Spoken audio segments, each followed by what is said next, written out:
And I'm live.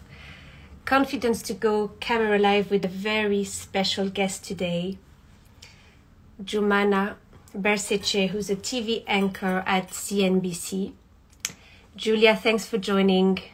Greg, thanks for joining as well. It's going to be a very special interview. Being a confidence and courage coach, I've built over the years the confidence myself to do videos and webinars for my clients, and it's been a journey. And who better than somebody who goes live on a daily basis in front of a camera and used to work in the corporate as in finance. She used to work in finance, Joumanna, and then she moved into television, and that's just that on itself is such a very special story that we want to hear. So let's not waste any more time and invite Joumanna.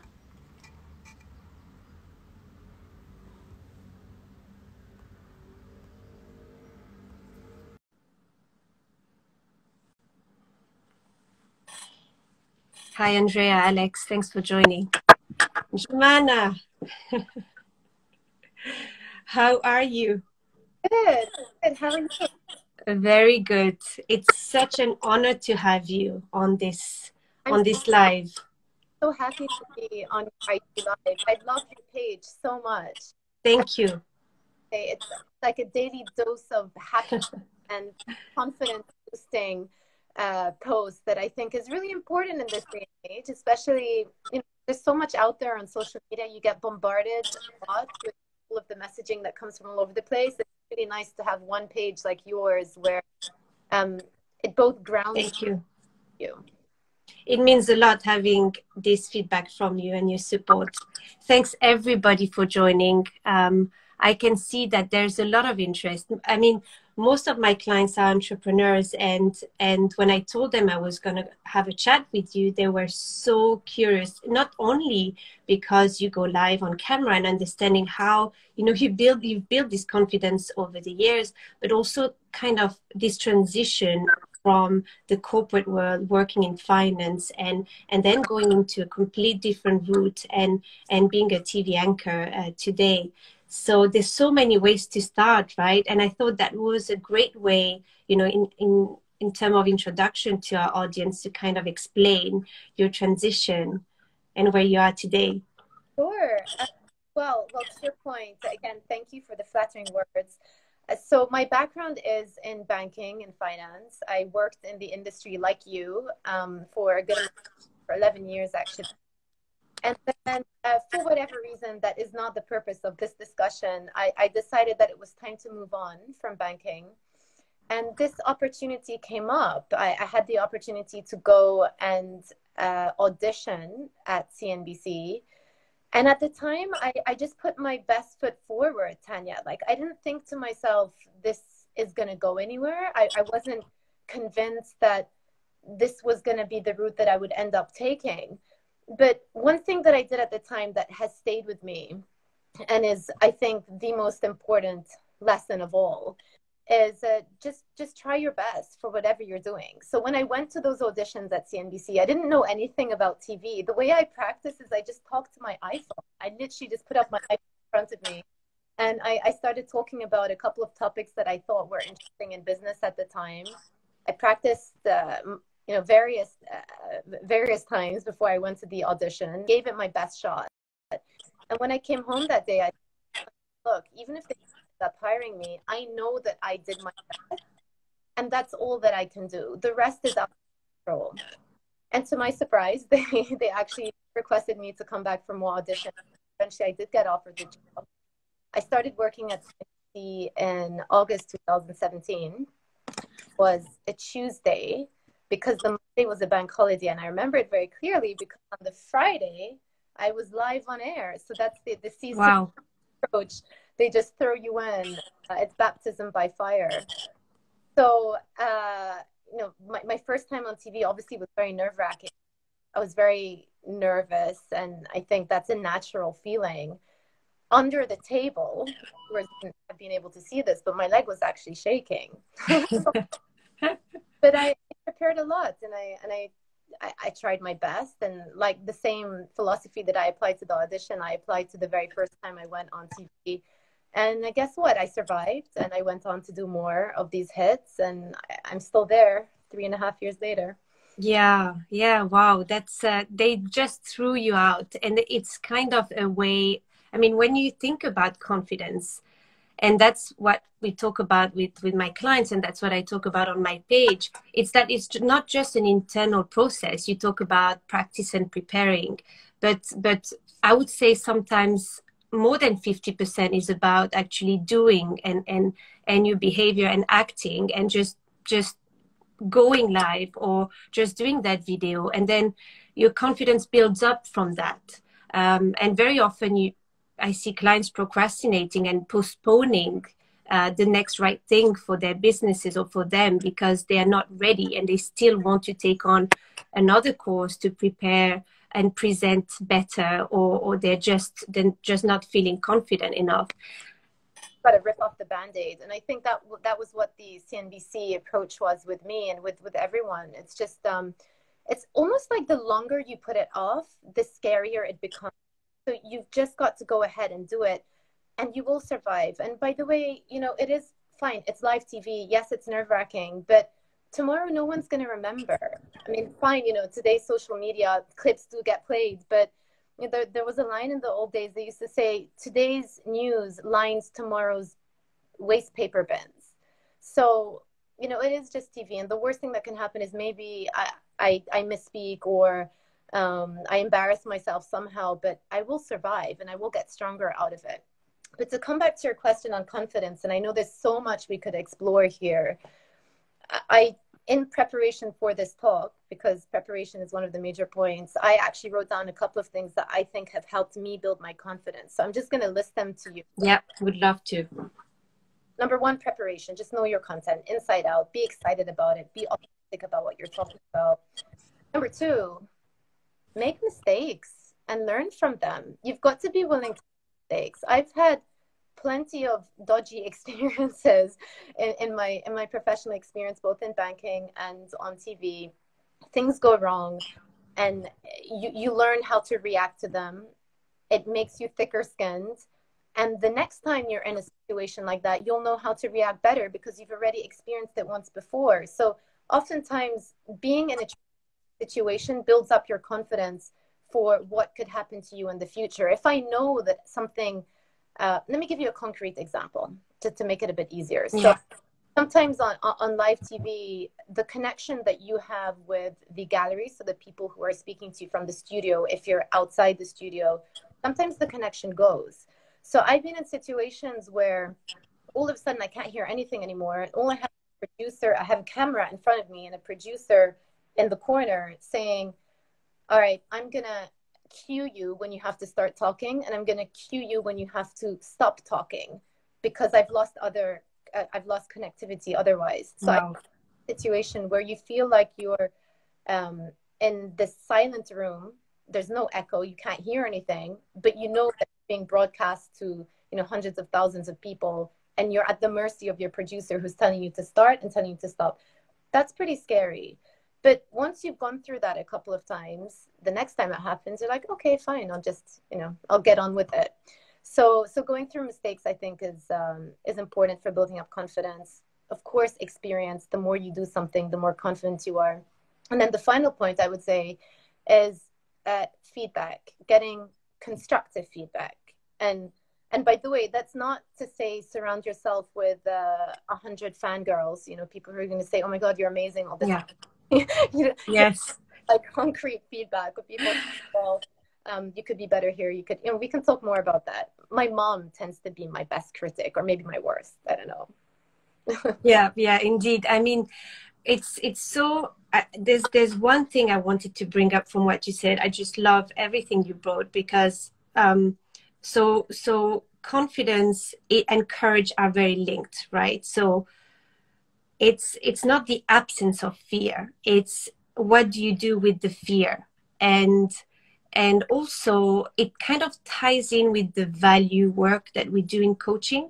And I want to ask you a question that actually just popped up in my mind, because you know, when I coach sometimes clients that are unhappy in their positions, or they're just in a situation where they don't see why they're doing what they're doing, and we start by doing some value exercises and understanding, you know, what really truly matters to them.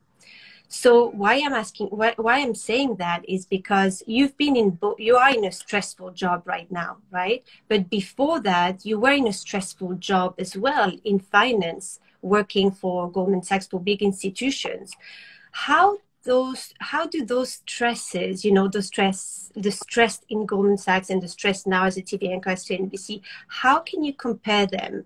And why I'm asking that is sometimes, you know, is what you're doing more in line with your values, which will mean that you have more courage to actually face those stresses, because, you know, what you're doing is more in line with who you are. And very often we have a threshold that is way higher when we are doing something that is in line with what we want in life and in line with our values. What do you think of that? Yeah, it's a really interesting question. I've been asked about, I mean, people ask me all the time how banking industry is different from what I do right now. But when it comes to stress, the one major difference I would say is, you know, I coach for a show every morning, or I go up and I might do like 2-minute hits. When you do a report to camera, it's called a hit. And so the stress is condensed into a very short time period, whether it's a 1-hour show or a 2-hour show or a 3-hour show. You're prepping beforehand, you're thinking about what you're going to say, then you've got that 1 hour of performance, and then it's done, and then you can kind of like the adrenaline goes down a little bit, right? So it is actually a performance. I don't want to use the word performance, but it kind of is, because you're gearing yourself up. You know that the cameras are there and you've got to be ready for it. Whereas banking is more like chronic stress. It's stress that builds up over the years. You've got long days. Sometimes I was working, you know, from 7 to 7 when I was in my banking days, and not every single moment was extremely stressful. I mean, you had days, you know, like you remember in the city on Fridays was basically like nothing would happen for half the day, because most people were hungover and didn't want to do anything. So you had like very off days, but then you had moments where, again, you'd have to rise to the situation. But I think the chronic stress can get to you, and that's why many people in banking do unfortunately face burnout. Again, different topic. But yeah, to go back to your other question of whether I feel I can perform better and like more in line with my values, I've definitely been someone who's a bit of an adrenaline junkie. So even when I worked on the trading floor, I worked in flow sales, which is I guess, you know, for people who are unfamiliar with trading, it was the buy, sell, mine, yours, the stuff that was happening on the phone, and people. So it's very active. It wasn't long-term projects like M&A. And I kind of enjoyed that. I enjoyed the thrill of getting trades over the line. And I kind of get the same thrill from doing a live show or completing a live show or interviewing somebody. And when it comes to nerves and anxiety and fear, I'm going to paraphrase what you said, if you can repeat it, but I think you said it's not the absence of fear. Courage is not the absence of fear. 100% true. And when I started working at CNBC, I asked one of the more experienced anchors there whether he's got to the stage now where he just goes into autopilot and he has no nerves or no anxiety before the show starts. And he said, absolutely not. It never goes. It never goes. Yeah. So you use that to your advantage. You use that to rise to the occasion rather than freezing you so that you're held back and you're terrified. So true, so true. And I like to use the analogy of the cast of characters. You know, who is present in your mind, you know, when you're doing something, if it's anxiety or fear. And at the same time, you don't want to be, you know, in a car or like in a position with someone who's driving and doesn't have any anxiety or fears, because you'd be really scared. So you need fear, you need anxiety in your life. It's just knowing how much of it you want to bring in the forefront. And in coaching, we do a lot of work around that, where it's okay to be anxious. It's okay to have fear, but let's work on maybe putting that fear less in the forefront. You know, let's give her a second role, a second position. How can we do that? How can we bring back courage? What is it that's actually missing for you to have that courage to go live, for instance? And I'm wondering if you've spoken about practice and preparing and just going for it, but when you are interviewing politicians and CEOs, and you've got the fear of failing, taking over, or some sort of anxiety of maybe not performing as well as you'd like, what tricks do you use? Do you have any go-to tips that you use yourself? First thing, I don't know if this is because my background isn't in journalism, or I don't know, but whenever I go into an interview, I always start off when I'm preparing my questions. Oh, and by the way, I write all of my questions. Sometimes people think that producers give us questions. No, like, me too. We write all of our own stuff. So every yeah. that I've asked on a show, anyone who watches CNBC, is a question that I've thought of myself. So let's just park that there. But I always go into an interview thinking, if I were watching this on TV, what would I want to know? So that's a good starting point. And sometimes that brings up an angle that you wouldn't have thought of before. Or I might even, you know, in preparation to a very big interview, obviously you're going to speak to your sources, speak to your producers, read relevant articles. And sometimes those give you new points of view that you wouldn't have considered before. So be open to the possibility of new angles. But when it's a really high profile interview like that, I will often think a lot about how I phrase the question, because there's sensitivity in how you ask a question. You know, you could say, you know, why did you make that decision? Sounds aggressive, or, well, you know, some commentators think that the decision that you took was a little bit irrational, or, you know, there are ways of phrasing things, and that's, I think, shows you the real pedigree of somebody who's asking a question, and that it's done so smoothly and effortlessly, but actually there's a lot of thought behind every single word that is used when you're expressing either, well, not really an opinion, but when you're presenting a report or you're asking a question. So tips to overcome those situations, you know, one, again, thinking about the phrasing of your questions, also thinking about what potential comebacks that person could have. So you can go back and watch old interviews that the person has done before and see the type of response that they've given in the past, and then have something ready, like have your armor ready. So like, well, hang on a second, in 2017, you said blah, blah, blah. So you have to think about potential comebacks too. And then also sometimes actually rehearse the questions out loud. Sometimes if you write things down, it sounds very different when you actually say them. And this is a big thing that comes up particularly in TV journalism, because sometimes a script that is written doesn't necessarily reflect the way I speak. Sometimes they're very big, technical, clunky words that I wouldn't necessarily use in my day-to-day language. So just make sure it sounds personal to you and authentic. And then, again, in the context of an interview, if you think of some of the best interviewers out there, so let's go straight to Oprah, right? And we all watched the big Oprah interview a couple of weeks ago. Yes. The magic of Oprah is she actually doesn't have to say very much. She'd use silence a lot as a tool, or just a head nod, or just a simple why. So sometimes simplicity is a lot more powerful than so true complex phrases. So true. I mean, you've spoken about practicing, and I like how you divided the practice into stages, and that's a bit the same thing if we had to compare it with Instagram. You know, when you go live for the first time, you know, you practice, and then the stages might be, okay, I'm going to record myself, I'm going to do a voice note, I'm going to share the question with someone, I'm going to practice small.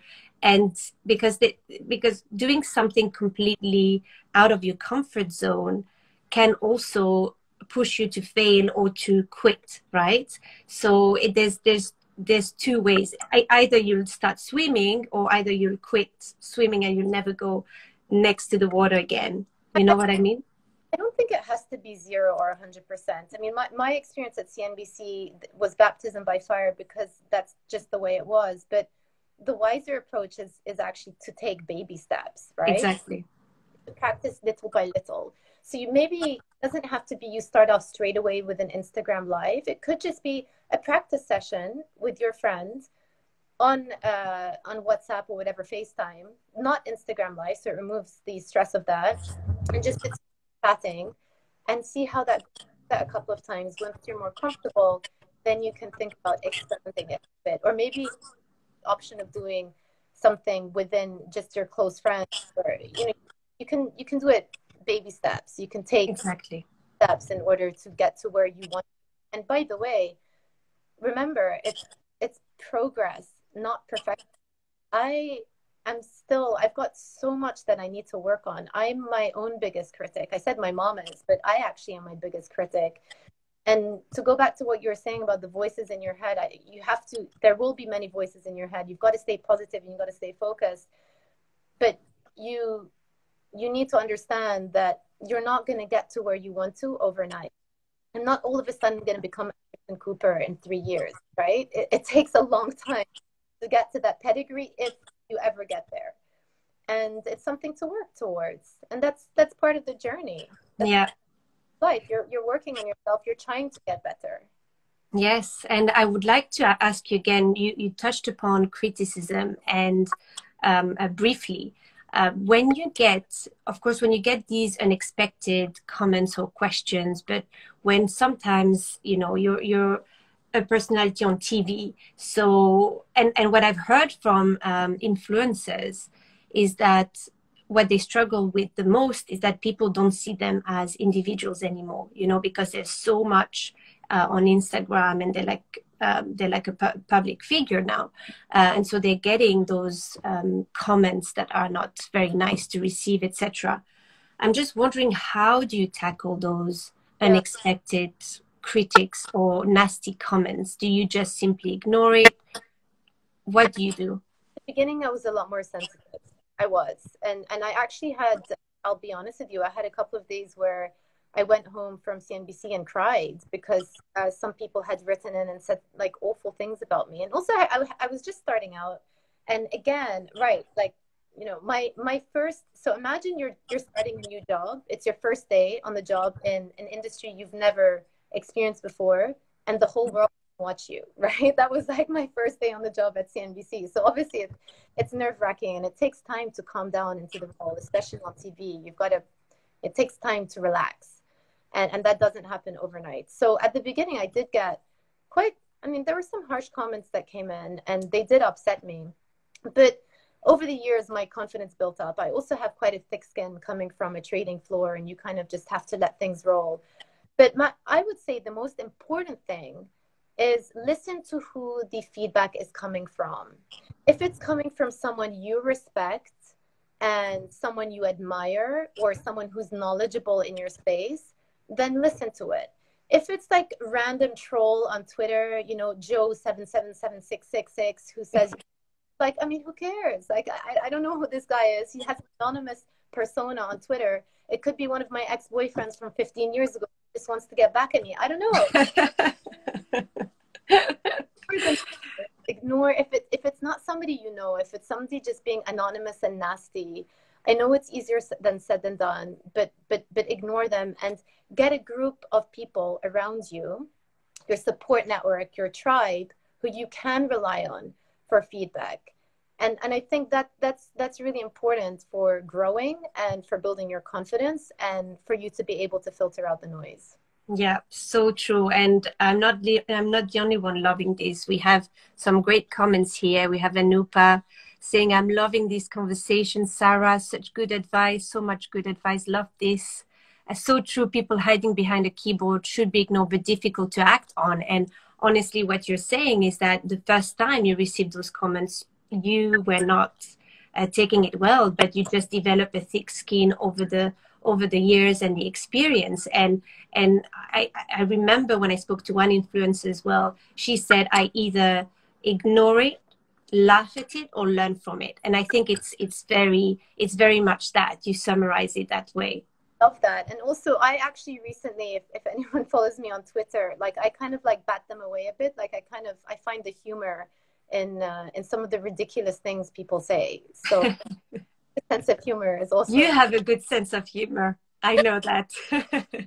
And you know, I wanted to share something with you, which is more coaching related. And I think, you know, I was thinking the other day of the things that triggers me in the coaching industry. And in the coaching industry, you have a lot of coaches that will kind of sell the result and be like, okay, become the better version of yourself. You know, I'm going to sell you this and that. And sometimes it's like this, becoming this better version, becoming this optimized self. And it's all about developing self-esteem. But I think that coaches should very much focus on acceptance and making sure that the person accepts themselves the way they are. I'm not saying that they're just going to become lazy and watch Netflix all day long, but at least there will be some progress. But just knowing that you are worthy as an individual, and focusing on that and focusing on your worth. You're doing the best you can, and every day you're trying to learn a little more. So my teacher, I remember, used to say, you know, no matter what happens, what I know right now, for instance, doing this interview with you, I want people to think that it's an interesting interview, that we're doing well, that I'm a good interviewer. I want to do well. But you know what? If nobody's watching it, at the end of the day, I'm still worthy. I'm going to bed worthy, and that's what we have to keep remembering, focusing more on our worth and our self-acceptance. Yeah, and more importantly, if I can add something, you're being authentic, and I think that really resonates as well. People can tell when you are being authentic or not. If you're having these conversations and you seem disinterested, or you're clearly putting on a performance, I think it's pretty obvious. Like, people can tell these things straight away. It's the same thing on TV. And from day one, and I think it benefited that I came to TV from another industry. I kind of had an understanding of who I was, like, for all my faults as well, you know, the good and the bad. But when I started, and this is the philosophy that I still have to this day, and I remind myself every day, I am me. And this is the way God created me, right? This is my accent. People ask me about my accent all the time, you know, my face, my background, my sense of humor, all of those things together, you add them up together and they create Joumanna. I'm not going to be someone else. And if I'm in the industry thinking, okay, I'm going to do everything in my power so I can become the next Christiane Amanpour, it's just not going to happen, because I'm not Christiane Amanpour. I have a different path and I have a different journey. And I'm going on a journey that's specific to Joumanna. And you've got a journey that's specific to Tanya. And we all have our own different journeys. So forget about the relativity. Just be true to yourself and authentic to yourself. So I think, yeah, I'm 100% with you on that. Your self-worth comes from being true to who you are and doing things that motivate you as a person. Exactly. Doing things that are in line with your values, which means that courage will come and confidence will come if you keep at it, if you're doing things the way that is right for you. And everybody's different. Everybody's unique. And Viktor Frankl talks about it, you know, how we all a little piece of mosaic that doesn't make any sense, but when you put it together, the unity makes sense. So we all imperfect little pieces of stones, but when you put them together, you know, it becomes something unique. We've got some comments here. I'm just trying to read them. Even if I'm not feeling at my best, I remind myself that I can and will do better and deserve to improve myself. Your own uniqueness. So true. We're getting some great feedback here. Anya, there's something else I want to bring up as well that we haven't touched on, but is often an elephant in the room. And I'm just going to bring it up because actually, in between me getting offered the job by CNBC and starting at CNBC, I took a presenting course in London just to see what it was like, because I had no presenting background. And we put together a little show reel and we sat down in a room and watched it. And my reaction when my show reel came on was, oh God, oh, look at me, like, look at my forehead, look at my, and just like creating things. And then the instructor paused it. And he looked at me and he said, I'm going to give you an important piece of advice, and I'm going to give it to everyone in the room. Accept the way you look. I know that sounds pretty harsh, but you know, it's just accept the way you look. Like you, again, going back to being your biggest self-critic, you will probably watch yourself. And if you wanted to go down the rabbit hole of self-criticism, you could be like, oh, well, you know, my nose, my teeth, my mouth, my cheeks, whatever. Especially in this day and age where we're all held to these ridiculously high standards of what you're supposed to look like based on filtered images on Instagram, right? So I think some of the fear of people not wanting to do Instagram lives or putting a camera in their face is they're just afraid of what they might look like. And we all need to just get over that and accept that, you know, this is what we've been blessed with. This is what we've been given. And the people who are watching, listening, and creating a bond with us care about what we say, not about whether I have Kim Kardashian lips. Completely, completely. And that's so amazing that you're bringing that up, because to be honest, one of the reasons why I didn't want to go live initially was because, and you can't see, but I have a denture, so I'm missing 3 teeth here. And I just felt I'm not going to go live because people are going to be staring at that. I didn't have a denture back then. It was a year ago. But I did it anyways. And to be honest, it kind of built the confidence that, you know what, I don't care if I have a hole there. It's not going to impact the way I'm going to be able to help people. You know, they're not going to be focusing on that. I'm the only one who's got a problem here with that. And then if people asked me about it, I would explain why I didn't have teeth at that moment in time. But I would laugh at it. You know, I wouldn't care. And it's so true. And thank you for bringing that up. I mean, I think it's important because in anything that's in a visual context, somebody put, you know, the fear of not controlling our image, especially because of social media, because you can filter away anything now. Anyone can have the most perfect skin and the most perfect features using a couple of tools. But that's not a reflection of real life. So I think that's, you know, acceptance is an important step towards building confidence too. Exactly. And you've got the good thing is about social media, it can be your ally as your worst enemy at the same time, right? You can, and you said you feel now you've been very conscious in following people that, are kind of honest and will bring some positivity, etc. And I'm doing the same thing. I'm kind of not following people that will trigger this kind of imposter syndrome within me or this comparison effect within me. And I stopped following them.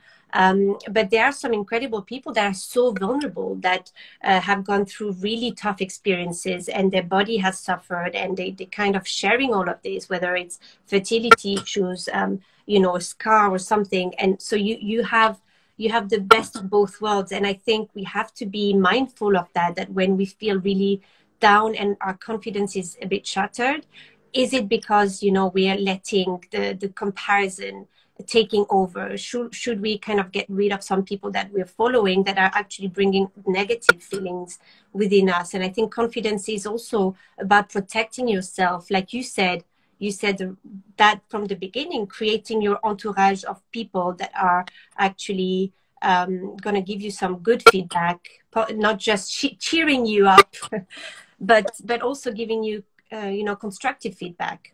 Yeah, I mean, that's what real friendships are, right? Like, the good and I don't want to say the bad, but the honest, the constructive.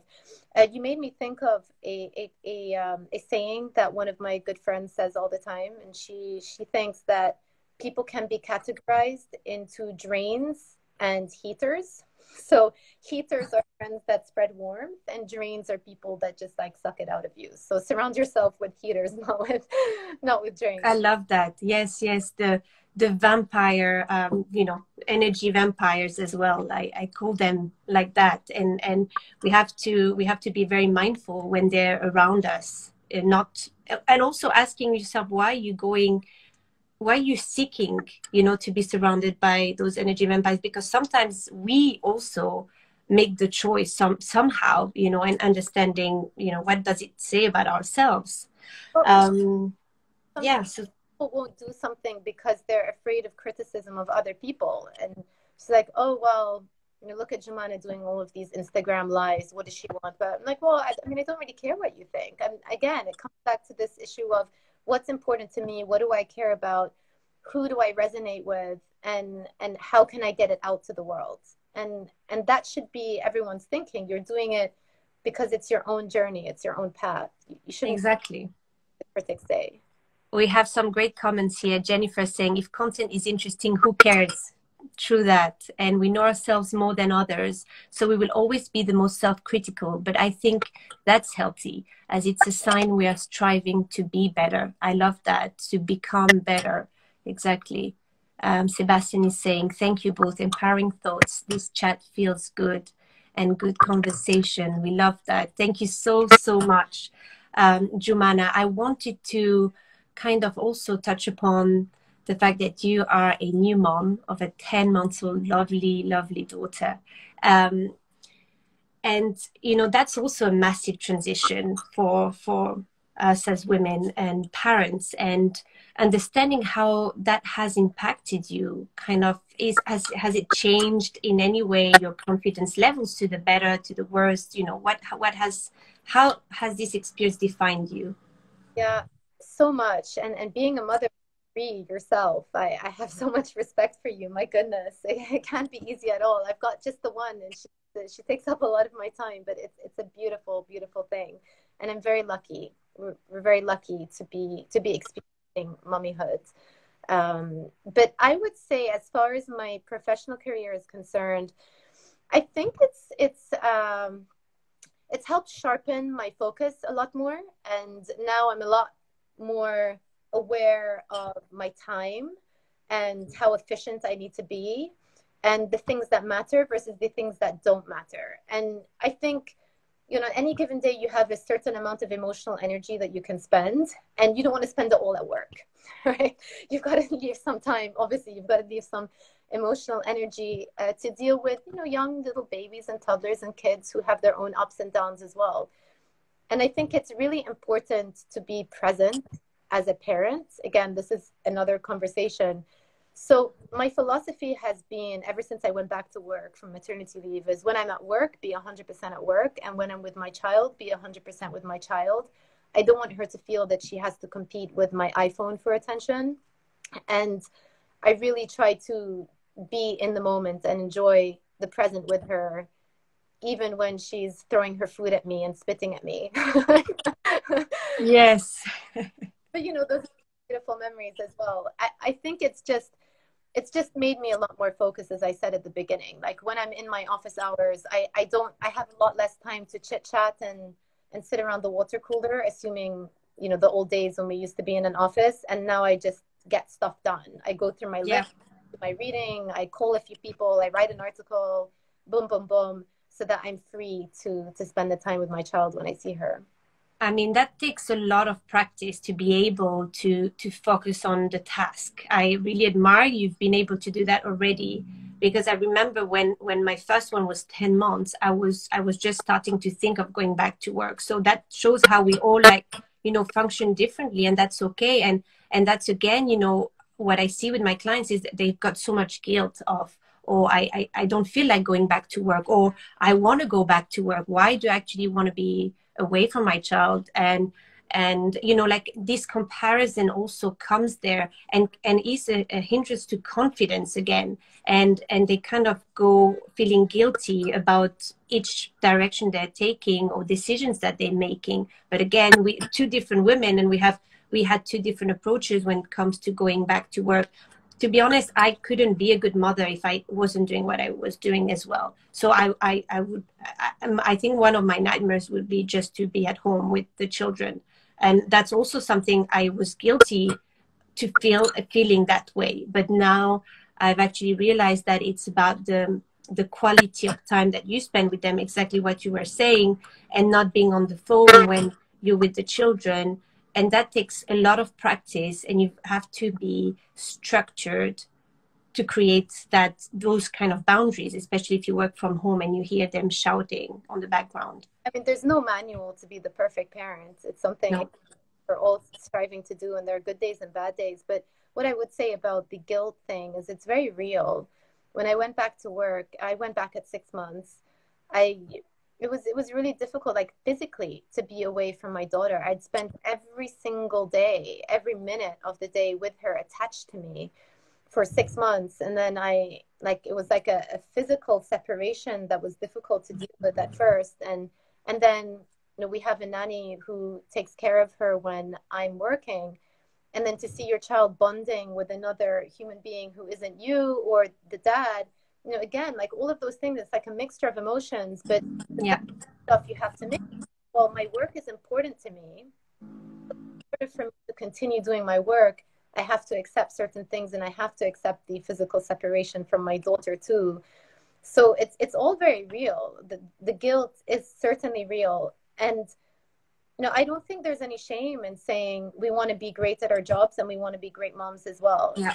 Fine. But it also doesn't mean that you're going to be great at everything every day, because you're going to, some days are terrible. Some days you underperform at work, or some days your kid is in a bad mood, or, you had all of these amazing plans of things you wanted to do and it all went haywire. Good days and bad days. But again, you can strive to do both and cut yourself some slack. It's not easy for me. Indeed. And I think I just want to finish off, to wrap up this interview, I want to say also something about, it was a conversation I had with another coach, Anna from As We Are, and she was saying how she hated the term having it all, because it's such a lie for women, in the sense that you don't know what it means having it all. For you, for me, it's completely different. Some people don't want to have kids, some people want to have kids, some people want to work, don't want to work. So I think this guilt really comes from that concept that we've been currently raised to believe that it was possible having it all. And some people are able to afford help, some others can't. So in a way, people might think I have it all, but I have help as well. So yes, that's if that's your definition, fine. This concept of you can have it all, well, what people don't talk about, trade-offs involved to, in theory, present this front of having it all. But everything is about trade-offs, and you've got to, going back to my finance lingo, you've got to, optimize what's going to lead you to a life of fulfillment. And it could be, being a working mom and taking care of your child. And, you have to figure out what makes you happy as a total sum, and do it for you. Again, back to the individual journey concept. Love that. Thank you so much. And I wanted to thank you for this fantastic idea that you've created every week, little summary for us with your colleague. It's an IG live that you do, summarizing what's happened during the week in the economic world and all the rest. And I love that, because I never really have time and desire anymore to read about what's happening in the world. And now I know that I can rely on your Friday afternoon chat. So I suggest everyone to listen to it.